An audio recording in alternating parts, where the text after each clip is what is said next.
The knock came light, almost polite, and the courier held out a tablet for my signature before I'd even said good morning. And it wasn't until his car pulled off that I noticed the envelope in my hand was heavier than anything that size should be. I tore it open, standing right there in my doorway, robe still on, coffee going cold on the counter behind me, and a check fell into my palm with enough zeros that I had to read it twice before the number settled into something my mind could hold. $150,000 made out to me, signed by a woman I had met exactly twice in my life. My name is Permelia Ashbrook, and 3 days before my only daughter's wedding, I was standing in my own front hallway holding more money than I had ever seen in one place. And somehow it was the smallest piece of paper in that envelope that frightened me more than the check itself. Folded behind it was a note. The handwriting too careful, too rehearsed, the kind of penmanship a woman practices when she wants cruelty to look like manners. It told me to stay away from the wedding. It told me her son didn't want me there. It told me the money would make that easier to swallow. I didn't cry. I didn't even sit down. I stood in that hallway and felt something colder than hurt move through me, because I knew exactly what this was. Marceline Brantley hadn't spent one afternoon getting to know me before deciding I didn't belong in her son's wedding photographs. She decided that the very first time she asked which neighborhood I'd raised my daughter in, and didn't quite manage to keep the question polite. Otha used to laugh at women like her, the kind who confuse old money for good manners, and gone 3 years now. I could still hear exactly the sound he would have made reading that note over my shoulder. Short, knowing, low. I called my daughter before I called anybody else because some things a mother doesn't sit with alone. And when I read her that note out loud, the line went so quiet I thought it had dropped. Before I tell you what she said back to me, tell me in the comments what time it is wherever you're watching this from. Because where I was standing, it was barely 8 in the morning, and my whole world had already turned upside down before my coffee finished going cold. Adrienne finally spoke, and what she said wasn't what I expected. She told me to deposit every dollar of that check and then show up anyway, in my dress, in the 3rd row, exactly as if nothing had been said to me at all. She told me Marceline had been cold toward her since the engagement dinner, asking pointed little questions dressed up as small talk, the kind that draw a quiet map of who belongs in a family portrait and who doesn't. Something in me that had been bruised since reading that note straightened up instead. I wasn't about to let a rich woman's contempt write the ending to a day I'd been picturing since my daughter was a little girl falling asleep with bridal magazines on her chest. I took that check to the bank the same afternoon and locked it away in a safe deposit box, without depositing a single dollar of it. Not then, not in the year that followed, because something about the careful way it had been written told me Marceline Brantley wasn't protecting her son's pride at all. She was protecting something else entirely. And 3 days later, standing in that chapel, I was going to find out exactly what. I sat at my kitchen table that same evening with a stack of little white cards Adrienne had asked me to fill out for the welcome table. A few lines about where we come from for guests who'd never met us. And when I reached the line asking me to list my children, my pen stopped moving before I told it to. I wrote down Adrienne, just her name. The pen sat there a moment longer than it should have, because for the first time in longer than I could count, I let myself sit inside the silence around the name I didn't write. I was 16 when my mother packed my suitcase herself, folding each blouse with a tightness in her hands that told me this wasn't love. It was damage control. And she drove me 3 counties away to a tall brick house with lace curtains called Bellwether Home for Girls, where the matron called every girl by her first name only, because last names belong to families. And the girls inside those walls were temporarily without one in any way that counted publicly. You'll feel different once it's done. The matron told me the morning I went into labor, smoothing the sheet at the foot of my bed like she was tucking in a child rather than preparing to take one from me. She was wrong. I have never once felt different about it. Not for a single day in 23 years. My son was born on a March morning with a head full of dark hair, and she let me hold him for 1 hour before she came back into the room with her arms already out. In that hour, I found the same crescent-shaped mark below his jaw that my own father had carried his whole life, the one I used to trace with my fingertip sitting on his knee as a little girl. And I remember thinking, even at 16, that some things refuse to be erased no matter how carefully grown folks arrange it. The adoption was closed under the law of that time, the records sealed, the family chosen for me without my having a single say in who they were, and I went home to a town that had been told I was visiting an aunt in Virginia. My mother and I never spoke of that spring again. Not once. Not even the year she lay dying. I met Otha 4 years later at a church fish fry, and on our second date, before he'd even kissed me, he told me he wanted a house full of children someday, said it plain and easy, the way a man describes his favorite kind of weather. I want that too, I told him, and I let him believe I meant it with nothing standing behind me. I never told him, not on our wedding day, not the night Adriani was born, not in 11 years of marriage, right up until his heart gave out on an ordinary Tuesday with no warning at all. I told myself the silence was a kindness, sparing a good man a truth that wasn't his to carry. But the truer thing, the thing I only let myself admit in the deep middle of certain nights, was that I was afraid of how he'd look at me once he knew. 23 years of silence has a way of feeling permanent, like scar tissue instead of a wound. And sitting at that table with my daughter's name written alone on a little white card, I told myself, the way I'd told myself 1,000 times before, that some doors are better left sealed than opened. I believed that completely, right up until the next afternoon, standing in a chapel in my good dress, watching a young man turn to face the aisle, when 23 years of careful sealing came undone in the space of a single breath. The wedding was held at a stone chapel on the edge of town, and I took my seat in the third row exactly where Adrian had asked me to sit, my back straight, my hands closing and opening around a clutch for no reason at all. The officiant's voice rose from the front, welcoming everyone to witness, and the side doors opened first for the groom, the way some chapels arrange it, and Holt walked in beside his best man, easy in his stride, the kind of young man who made it simple to understand why my daughter loved him. He turned to face the aisle as the music shifted, waiting on Adriani, and the afternoon light came through a high stained glass window at exactly the wrong angle, catching the side of his neck just below his jaw. My breath left me entirely. There, pale against warm brown skin, sat a crescent-shaped mark turned on its side, the same shape, the same placement I had traced once with a child's fingertip on my own father's neck, the same shape I had held in my hands for 1 single hour, decades ago, before a matron carried it out of a room and out of my life.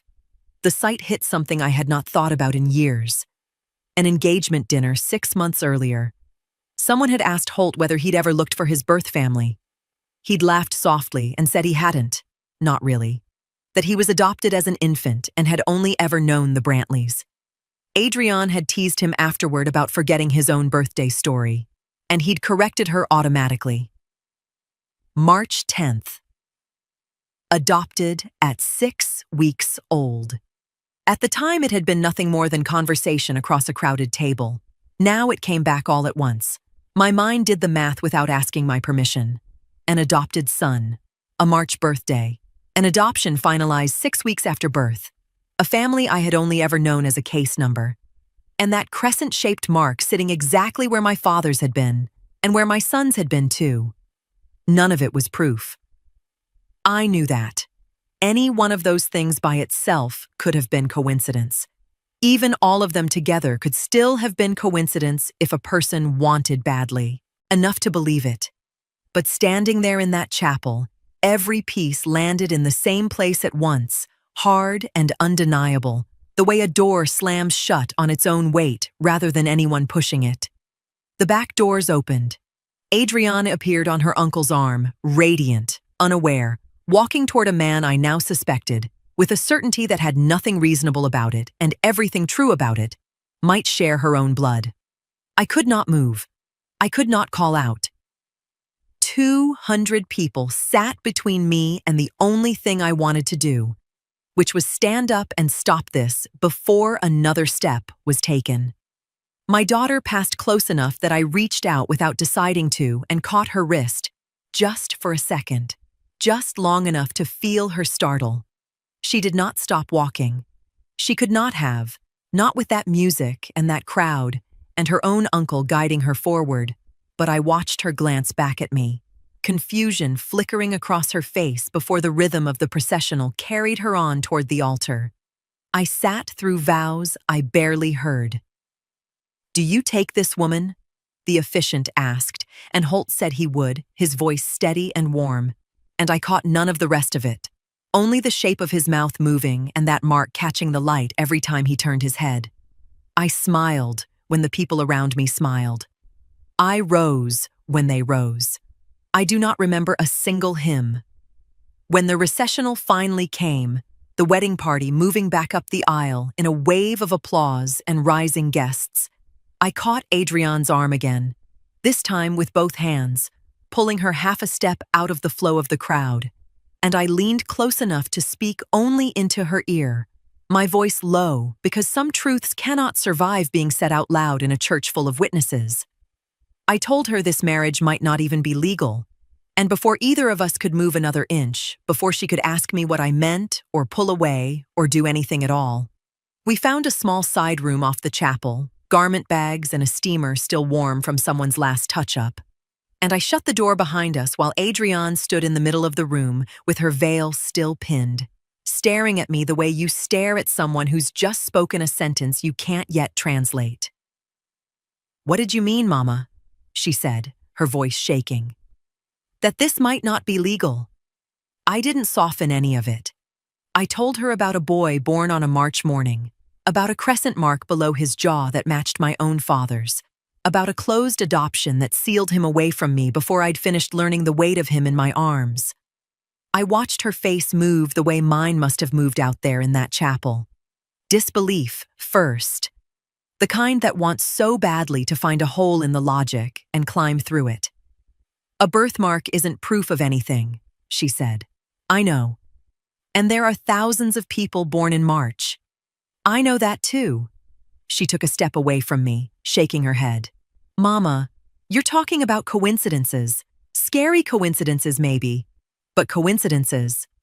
I told her she was right, that grief can build a pattern out of almost nothing, and that I wanted more than anything to be a foolish woman seeing ghosts in ordinary daylight. She sat down hard on the bench beneath the garment bags, working the argument over in her head, searching for the crack that would let her breathe again. And then I watched something shift in her face, a memory surfacing on its own. "His birthday," she said slowly. "He told me once it was March 10th. Neither of us spoke. He said he was adopted at 6 weeks too." The room went very quiet. One fact could be coincidence. 2 facts could still be coincidence. 3 facts arriving together felt different. Neither of us could pretend the distance between them was wide enough to feel safe in anymore. "Do you think he's your son?" she asked. I told her I didn't know for certain, only that the possibility now existed in a place neither of us could unknow it. Not today. Not with him standing 40 feet away, believing he'd just married the woman he loved. Her hand went to her mouth, and when she lowered it, her eyes were wet, not crying yet, just standing at the edge of it. "What do we do?" she asked, and I heard something in her voice I hadn't heard since she was small and afraid of thunder, a need for me to simply hand her the next right thing to do. I told her we were not going to stand in front of 200 guests and detonate her wedding day on a feeling that feelings, even strong ones, are not proof, and that I intended to find out the truth as quickly and quietly as the world would allow.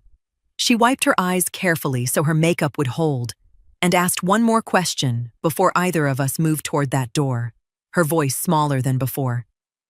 If it's true, what happens to us? I didn't have an answer good enough for that, not yet. And I told her so honestly, because some fears don't deserve a comforting lie laid over them.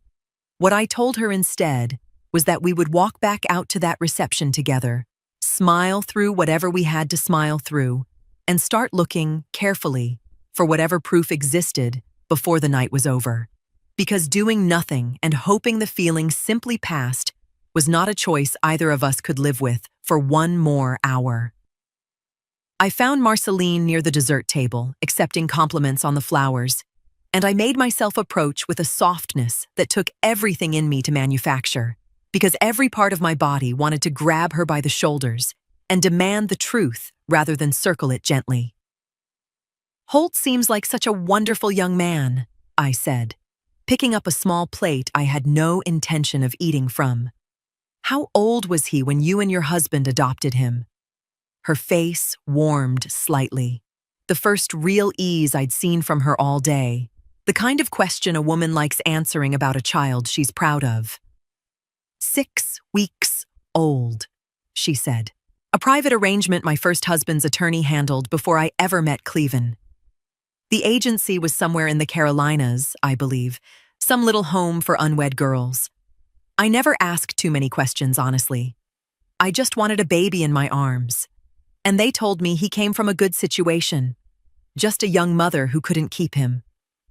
The words landed in my chest like stones dropped into still water, each one sending out a ring that touched the next. I asked, my voice as light as I could manage, what his birthday was, the kind of question a doting new mother-in-law might ask simply to remember it correctly going forward. "March," she said, easy as anything, reaching for a strawberry off the tiered dessert stand. "The 10th, if I recall right. We always do something small for it. Nothing extravagant." I excused myself before my face could betray what was happening behind it, walking toward the edge of the tent with my pulse hammering loud enough I thought the band might hear it over the music. A home for unwed girls, somewhere in the Carolinas. A baby boy, 6 weeks old, handed off through an attorney rather than a name either family would ever have to say out loud to each other. A birthday in March, close enough that the math no longer needed defending against doubt. I found Adrienne near the gift table and pulled her gently aside, and when I told her what Marceline had said, I watched the last thin thread of her own resistance give way. "That's not enough things to coincide by accident," she said quietly.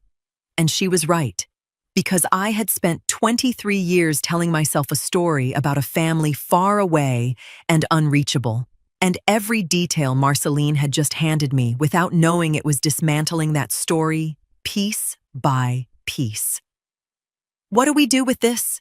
Adrienne asked, and I told her the truth, that a few details overheard at a dessert table would never hold up, not for a court, not even for ourselves if we were honest, that we needed something written down, something official, something that couldn't be explained away later as nerves or grief reaching for shapes in the dark. There was only one place in the world that might still hold paper proof of what happened to my son the spring I was 16, one address I had spent over 2 decades trying not to think about, sealed behind a law that never once considered what it might cost the mother it claimed to protect. Bellwether Home for Girls. If any record of that placement still existed anywhere on Earth, it existed there, and I knew, standing in that tent with the band still playing and my daughter's hand cold in mine, that I was not going home that night without finding a way to reach it. I drove home alone after the reception wound down, having told Adrienne only that I loved her and that I would handle whatever came next with care, and sitting on my bedroom floor well past midnight, I finally did something I hadn't let myself do in 20 years. I pulled a shoebox out from the back of my closet, taped shut, since the week after my mother's funeral, and peeled the tape away with hands that had gone unsteady the moment I touched the lid. Inside, beneath a folded hospital bracelet gone yellow with age, sat a single carbon copy form, the ink faded but legible. A relinquishment form bearing my own 16-year-old signature, rounder and more careful than my handwriting is now, listing a case number and a birth date in March. My mother, it seemed, had quietly kept proof of that placement rather than destroy it the way Bellwether had instructed her to, leaving it for me to find exactly when grief finally forced my hand. I sat on that floor and cried the way I hadn't cried since the night Otha's heart gave out. Not loud, not dramatic, just a steady, exhausted release of 20 years pressed into a box and finally let into the air. When I could breathe normally again, I photographed every page with my phone and sat there a long moment deciding whether to carry this alone the way I'd carried everything else about that spring, or finally let someone else stand beside me in it. I called Geneva Sumter, the one friend I trusted enough to bring into something this raw, and she answered on the second ring despite the hour, the way old friends do when they sense urgency in a midnight call. I told her everything: the check, the birthmark, the matching birthday, the box, the case number now sitting in a photograph on my screen, like a door I'd been afraid to knock on for 2 decades. Geneva had spent 20 years as a caseworker, reuniting families the closed adoption system had torn apart long before anyone thought to ask whether that cruelty was necessary, and her voice carried a steadiness I needed more than comfort in that moment.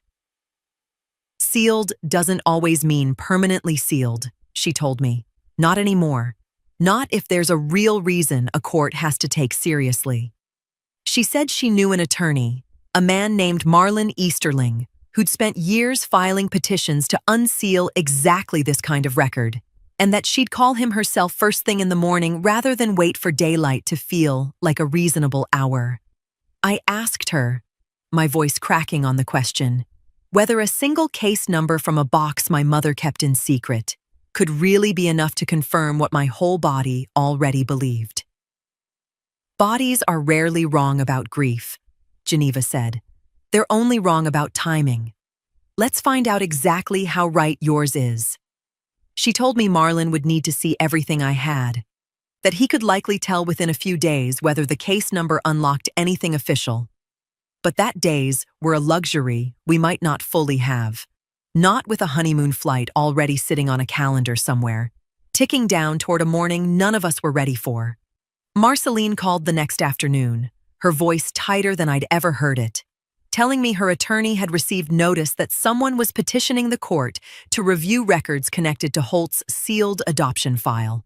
Because Holt's adoptive family could be affected by any ruling, her attorney had been contacted as part of the process and wanted to know whether I had anything to do with it. I told her I did. "I don't understand what you think you're entitled to," she said, the warmth she'd shown me over strawberries and dessert plates entirely gone now, replaced by something colder and more practiced. "If this is about money, about some idea that a poor woman's daughter marrying into this family means there's suddenly a claim to make, I'd think carefully before you go any further." I let her finish, because some accusations need to be spent fully before a person can hear anything underneath them. And then I told her, as steadily as I could manage, that I had no interest whatsoever in Holt's inheritance, that I had given up far more than money once in my life, and learned exactly how little it could ever replace. "Then what is it?" she said, sharper now, the question landing like a demand rather than a real one. I told her I wasn't ready to say more, not over a phone line, not without proof solid enough to deserve being spoken aloud to a family that had no idea their whole understanding of themselves was about to be tested. "You're being deliberately vague," she said, "and frankly, given where you come from, I think people will draw their own conclusions about why." I felt the old sting of that particular cruelty, the kind dressed up as concern, the kind women like Marceline have used for generations to remind women like me exactly where we're meant to stand.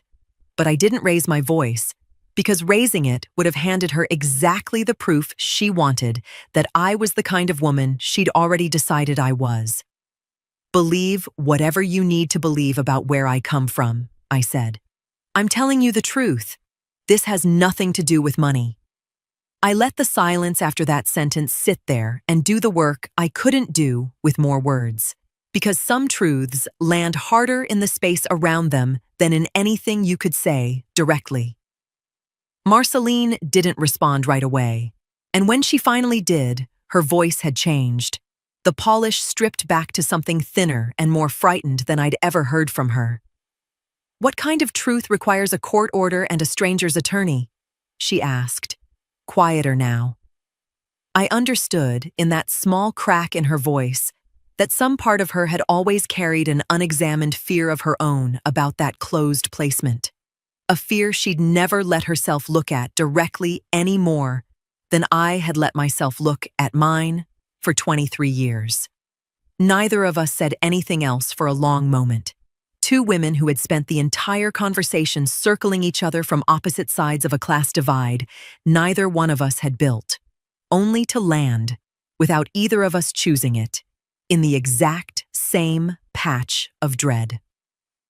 Marlon called 2 days after Marceline's phone call to tell me he intended to file what he called an emergency petition, arguing that the risk of consanguinity between two people already married gave the court compelling reason to review Bellwether's surviving file faster than an ordinary request ever would. There's no guarantee how quickly a judge will act, he said, but courts can expedite matters when a continuing harm is possible, and this is exactly the kind of situation that deserves immediate attention. I sat with Adrienne at my kitchen table that evening and explained, as plainly as Marlon had explained it to me, what it would mean if the file confirmed what we already feared. A marriage between two people who share blood close enough to violate the law isn't dissolved the way an ordinary divorce works, I told her.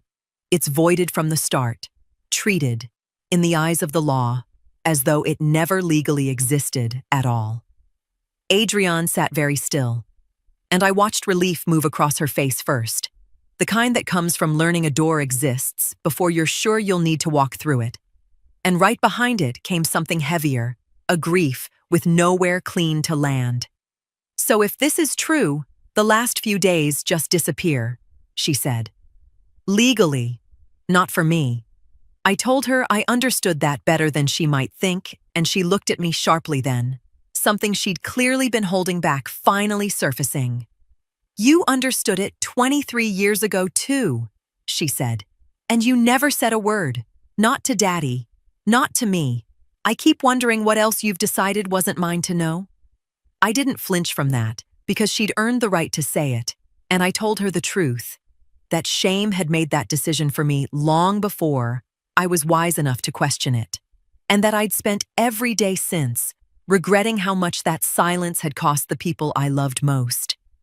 She didn't forgive me out loud, not in that moment, but she reached across the table and put her hand over mine anyway, which told me more than words could have. We talked through whether to tell Holt that night before any of this became official, and Adrienne argued he deserved to know now rather than be kept in the dark one more hour. But I told her that handing him unconfirmed terror wasn't kindness. It was simply moving our fear onto his shoulders before we had anything solid enough to justify it. We agreed, finally, to wait for Marlon's answer before saying a word to anyone outside that house. I thought of Otha then, the way he used to handle hard things, slow and deliberate, never reacting until he'd looked at a problem from every side it had. And I told myself I'd carry this the same way, with his steadiness instead of my own fear driving the next move. 3 days later, while Holt and Adrienne were finalizing their honeymoon bags, Marlon called. The petition had been granted. Marlon came to the house himself rather than have the file mailed, carrying a thin folder he set on my dining table like it might weigh more than its size suggested, which it did. Inside sat my own signature again, 16 years old and rounder than it is now. A relinquishment form dated the March I remembered, and a typed note explaining something I hadn't known, that Bellwether's final 2 years of operation had been chaotic, underfunded, several placements finalized by hand outside the home's official ledger as staff thinned out before the doors closed for good. Which means the case number alone won't tell us everything, Marlon said. The official record stops at intake. It never says where he went.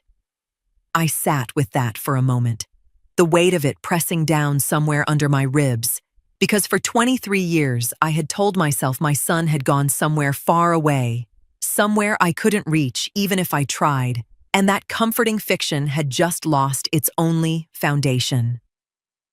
But there was more in the closure records than we expected, Marlon continued. When Bellwether shut down, questions were raised about how some of the final placements had been documented. Nothing criminal, but enough concern that portions of the surviving records were preserved by the county instead of being destroyed with the rest. A partial index from Bellwether's final year ended up in an archive. He tapped the folder lightly. It doesn't identify children by name, but it does identify several receiving families. He turned a page. One family name had been circled. Brantley. My throat tightened. That's Marceline's birth name, I said, my voice not quite steady. Before she married Cleven. Marlon nodded.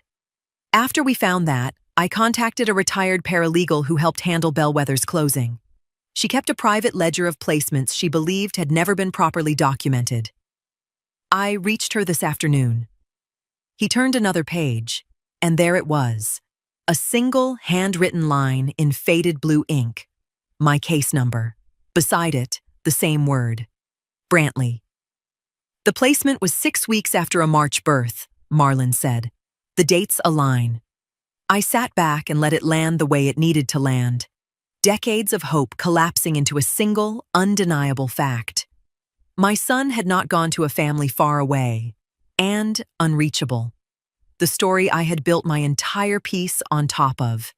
He had grown up 40 minutes from my own front door, had played in a neighborhood I had probably driven through 100 times without knowing, had become a man I watched walk down a church aisle 6 days ago, believing he was marrying the love of his life.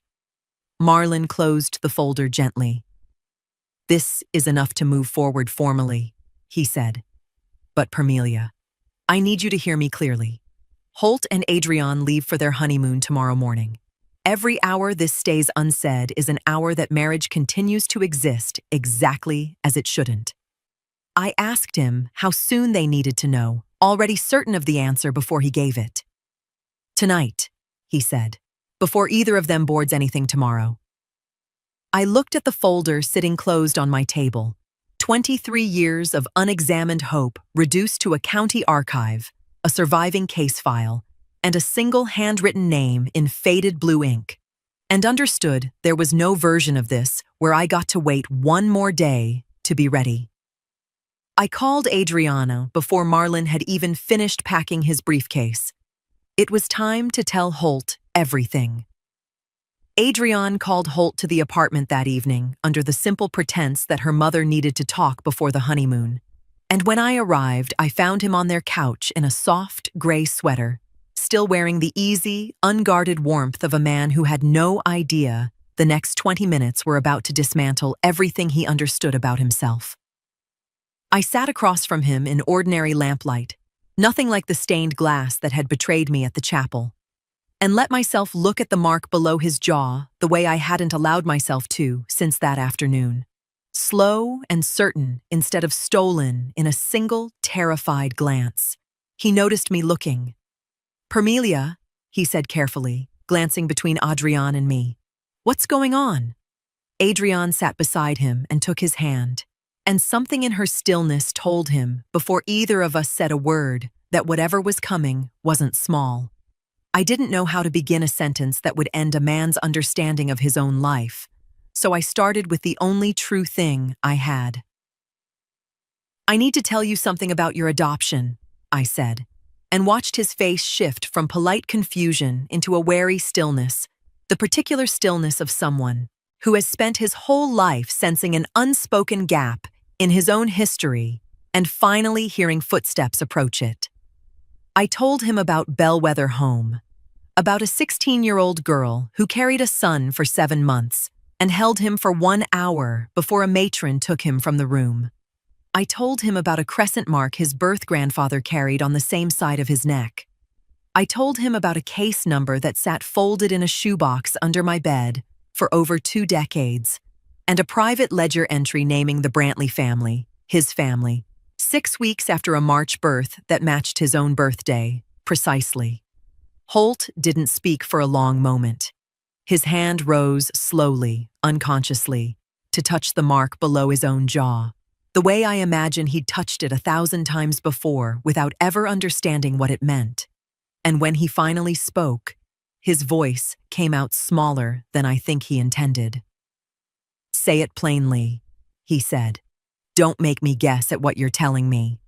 I told him, as gently and as clearly as 23 years of grief would allow, that I believed I was his birth mother, and that if the documentation Marlon now held was confirmed, that made him Adrian's biological half-brother, and made the marriage they'd entered 6 days earlier void under the law the moment it could be proven.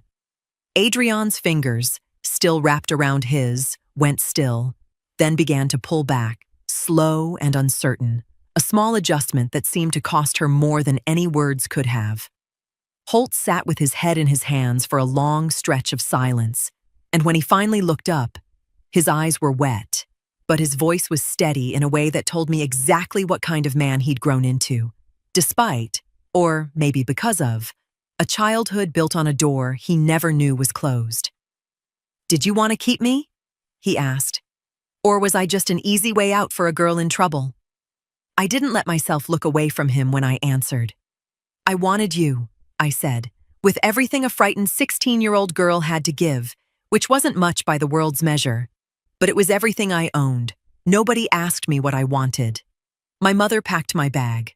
The home picked the family. The state sealed the paper. I didn't hand you away so much as I had you taken, and I have spent every year since wondering whether you were loved the way I couldn't love you out loud. Holt sat very still, and something in his face that had been braced for rejection began, slowly, to soften into something else entirely.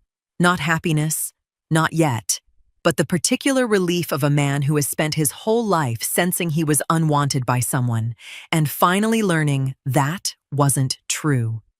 "I always wondered," he said quietly, not in a way I let myself think about much, just a feeling, sometimes, that there was a version of my story nobody bothered to tell me. Adrian had gone very quiet beside him, and I watched her hand drift toward his on the couch cushion, an old reflex of comfort neither of them had had time to unlearn yet. And then I watched her catch herself this time, consciously, pulling her hand back into her own lap instead, her jaw tightening with the effort of choosing correctly over choosing comfortably. "I don't know what to do with my hands around you anymore," she said, half to him, half to the room, and it was the most honest sentence either of them had said all night.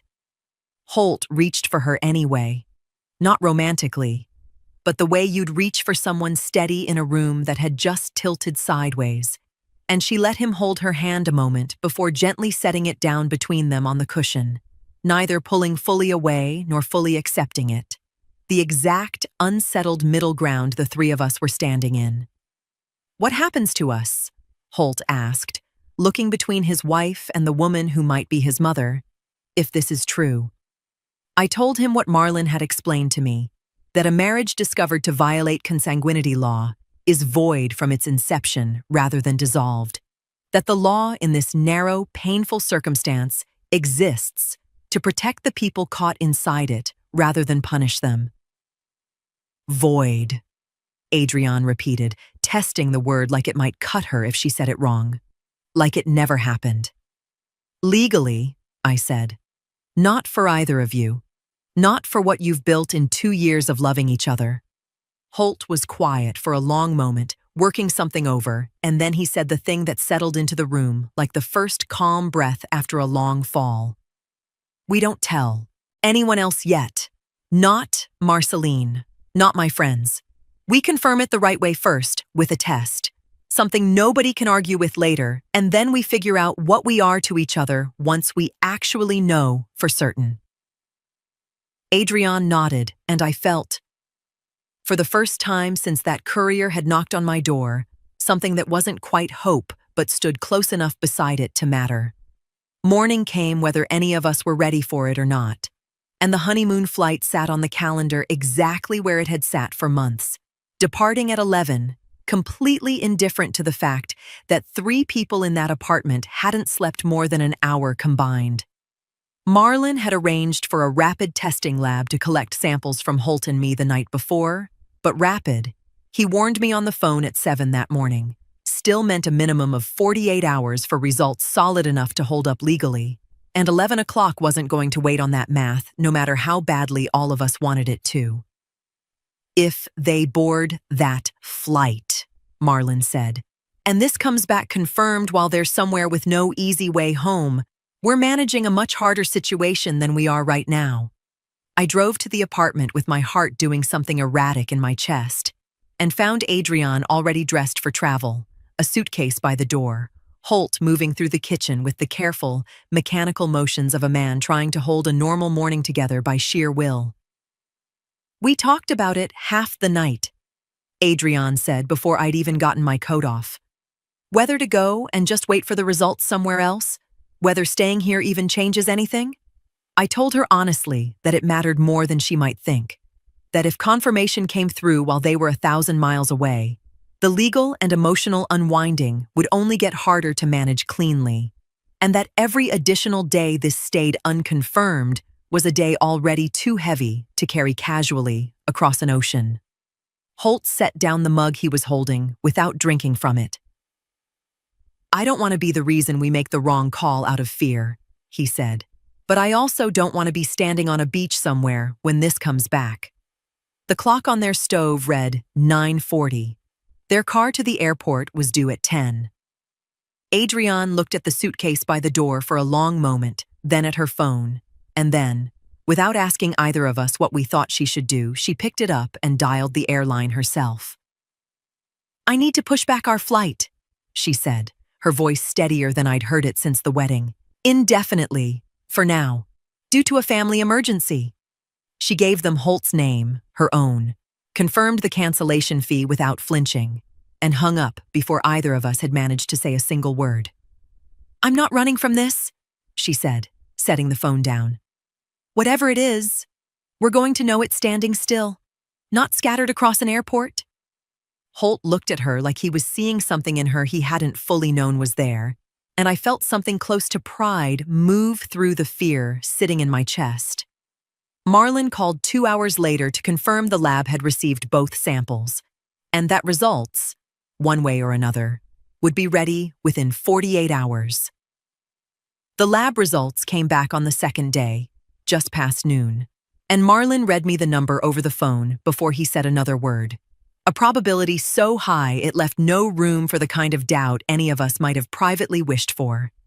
He drove out to the apartment that afternoon to deliver it in person, the same way he delivered the bellwether file, understanding by now, I think, that some news deserves a face in the room rather than a voice on a screen. It's confirmed, he told the 3 of us, sitting around Holt and Adrian's small kitchen table. Biologically, Permelia is Holt's birth mother. There's no meaningful uncertainty left in these numbers. He didn't dwell on what he'd already explained, only confirming that tomorrow morning his office would submit the formal petition along with the test results, and that no fault would attach to either Holt or Adriani under the statute, since neither of them had any way of knowing what the records had kept sealed from everyone. Holt sat very still for a moment, absorbing it the way a person absorbs water, finally reaching ground that's been dry too long. And then he asked the question that had clearly been sitting heaviest in him since the night before.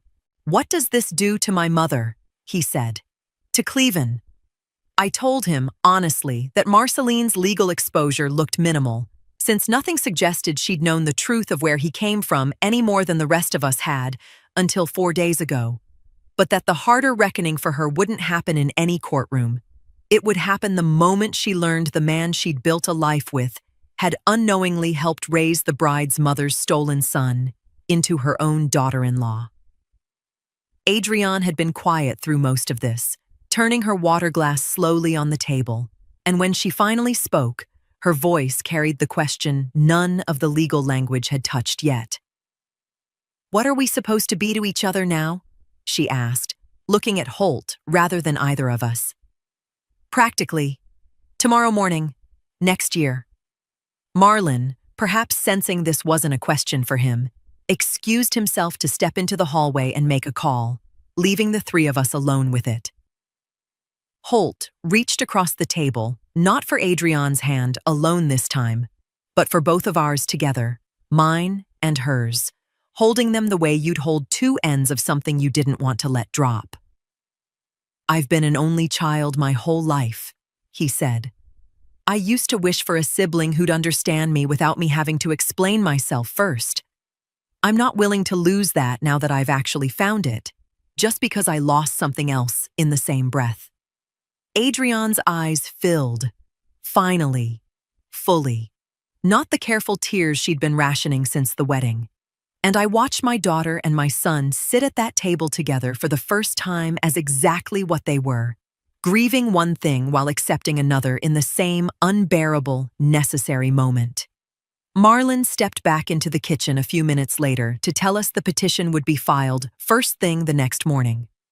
The court's ruling came through 11 days later, a quiet administrative filing that required no hearing and drew no headlines. Exactly the contained resolution Marlon had promised from the start.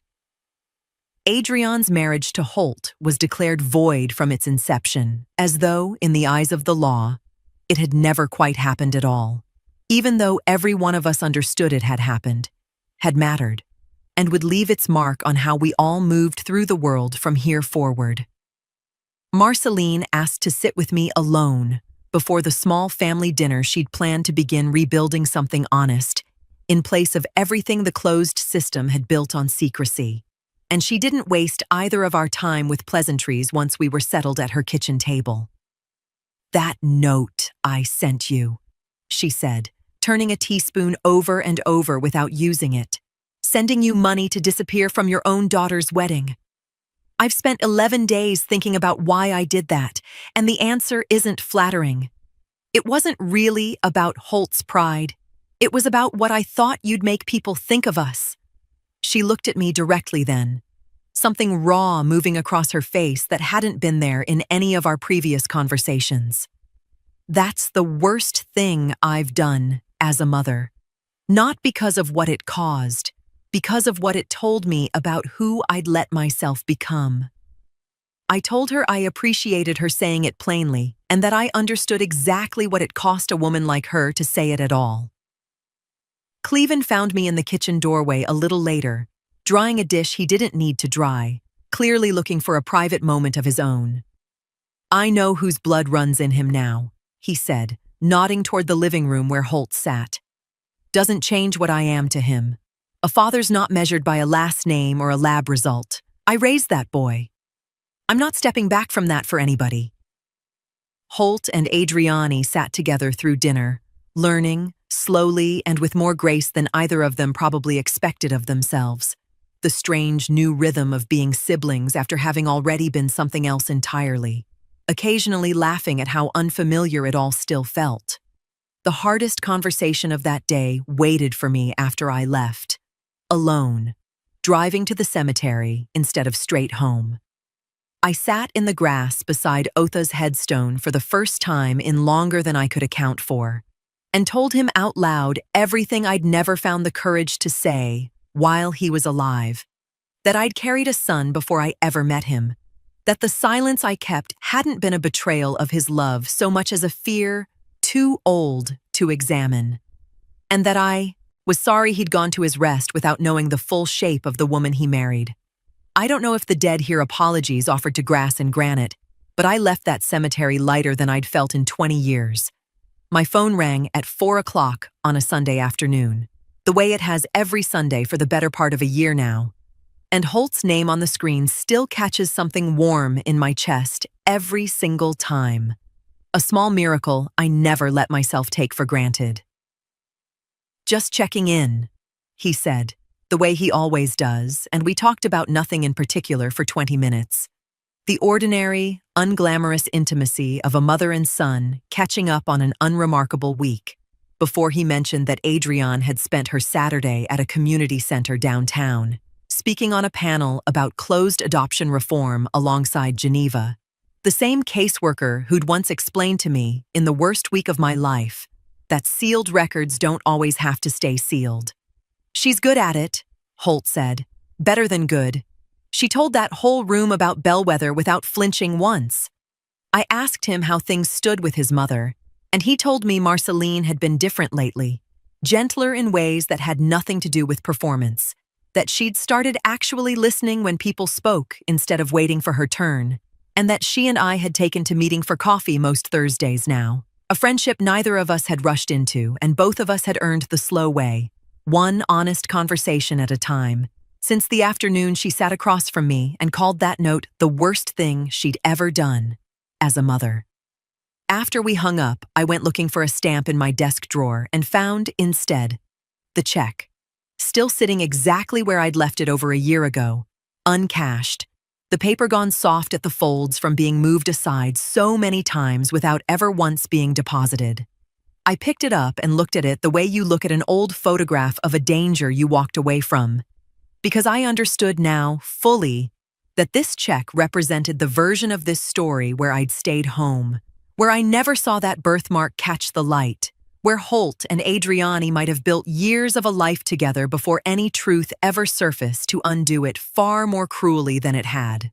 My daughter, even in the middle of her own wedding week, had the instinct to tell me to take the money and stay anyway. And that single act of quiet defiance is the reason all four of us get to stand on solid, honest ground instead of a foundation that was always going to crack eventually. Just later. Just crueler. Just further down a road none of us would have wanted to travel. I put the check back in the drawer, because some things are worth keeping exactly where they remind you of what almost happened. And I sat at my kitchen table a long while after that, thinking about Otha, about a 16-year-old girl who once believed a closed door meant the end of something instead of the slow, patient beginning of it. Truth, I've come to understand, arrives exactly when a person is finally strong enough to carry it, and not one day sooner.